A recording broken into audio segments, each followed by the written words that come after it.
Good day, everyone. Let me share with you a stunning statistic of movement in the cost of building in Ghana. Year-on-year building inflation stood at 2.7% at the end of May 2026. The Prime Building Cost Index, or PBCI, measures how the overall cost of constructing buildings change over time. It tracks the prices of materials, labor, and equipment used in building industry across 406 items, 16 markets, and 489 outlets nationwide. It is the go-to measure for developers, contractors, investors, and policymakers managing project costs, contracts, and budgets. Now to the headline numbers.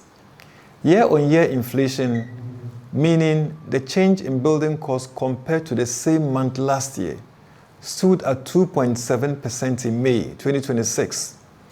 That is up from the 2.2% recorded in April 2026 by 0.5 percentage points. But here is a bigger picture. 1 year ago, in May 2025, building inflation was 22%. The sector has come a very long way. Month on month, meaning the change from April to May 2026, building cost inflation was 1.4%. Now let us break it down by the three building blocks of the index. Materials make up 76.5% of the basket and recorded year-on-year inflation of 3.5% in May, up from 2.4% in April.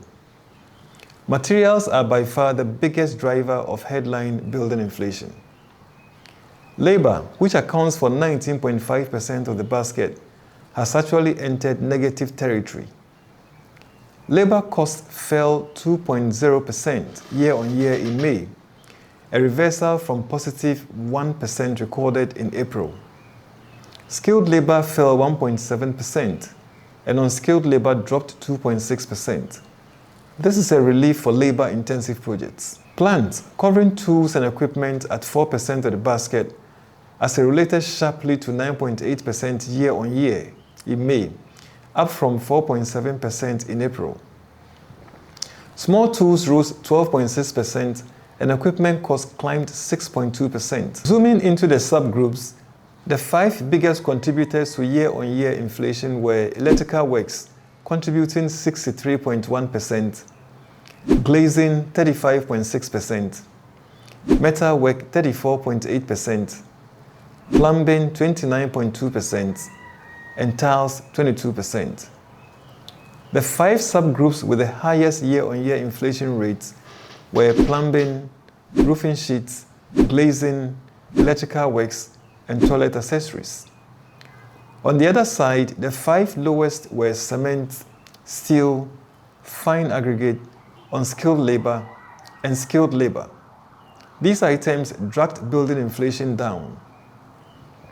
The overall picture is one of moderate and improving cost conditions in the building sector, but with pockets of pressure in specific material categories that builders and procurement teams must monitor closely.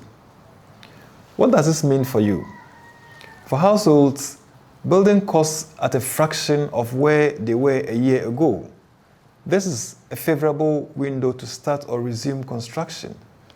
Face your work to take advantage of current cost conditions. For businesses and contractors, lock in prices and secure medium-term supply contracts now, while inflation remains low ahead of any potential rebound. For government, the current low-cost environment is an opportunity to fast-track key public infrastructure, including the government's Big Push agenda. The persistent swings in labor costs signal a skills gap in the artisan workforce that requires targeted training investment. We are deeply grateful to every market trader, price surveyor, outlet owner, and data reporter whose cooperation made this release possible. Our sincere appreciation goes to the media, our development partners, our dedicated staff, and the many Ghanaians who use our data to make better decisions every day. Thank you.